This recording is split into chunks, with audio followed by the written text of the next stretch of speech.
How did you become close with Joe? He hit me up on Instagram out of the blue, and he's like, bro, you have the coolest Instagram in the world. Come tell some stories on my podcast. This is like back in the day. And When was the first time you ever went on there? 2017 or 18. It's been a minute. Yeah. I'd have to check that, but it's been a while. And he was like, just come hang out on the pod. And it was already a big pod, don't get me wrong, but it wasn't like what it is today. Right. And we hung out, we went on the pod, and afterwards he's like, dude, I'm obsessed with wolves. I was like, do you want me to take you to meet some wolves? He's like, no way. I was like, yeah, I'm friends with the guys who run the Wolf Center in California. And I was like, yeah. He's like, when can we go? I was like, Wednesday? He's like, I'm in. I'll cancel everything. So I grabbed him and we went and saw wolves and had a great day. And we've just been friends ever since. Where'd you guys go for that? It's called Wolf Connection. It's in like outside of LA, like 2 hours outside of LA, and they just rescue wolves. Like people get wolves as pets and think it's dope, but they live in like West Hollywood, and then a wolf is in like a 1-bedroom apartment.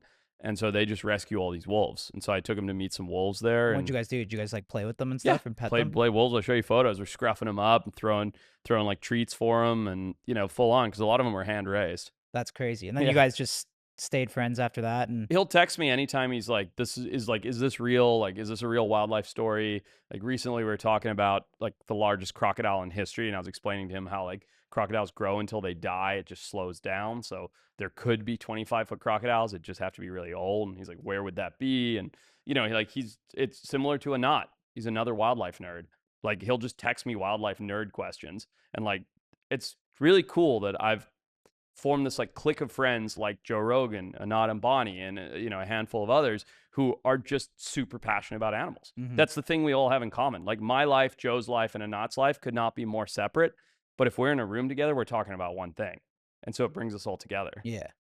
It's crazy. Like, yeah, Joe's gotten so big too. It's crazy to just see how much of an impact too he played at the end of the election and stuff like that. Yeah, I mean, with Trump, I was so happy that he had Trump on. Was that the first time that a president's ever been on a podcast? It probably is, right? Maybe this election cycle.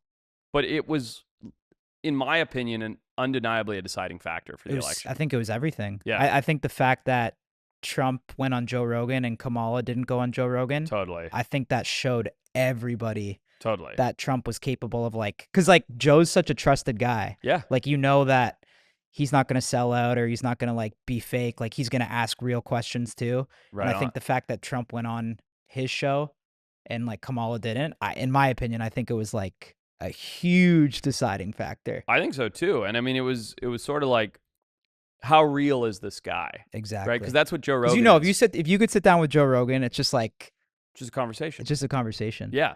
And whether they were good candidates or bad candidates, you never really knew who Kamala Harris was because you didn't listen to a 3-hour conversation with her ever, like as far as I was aware. So yeah, it just like, it made people be like, oh, this guy's a good guy.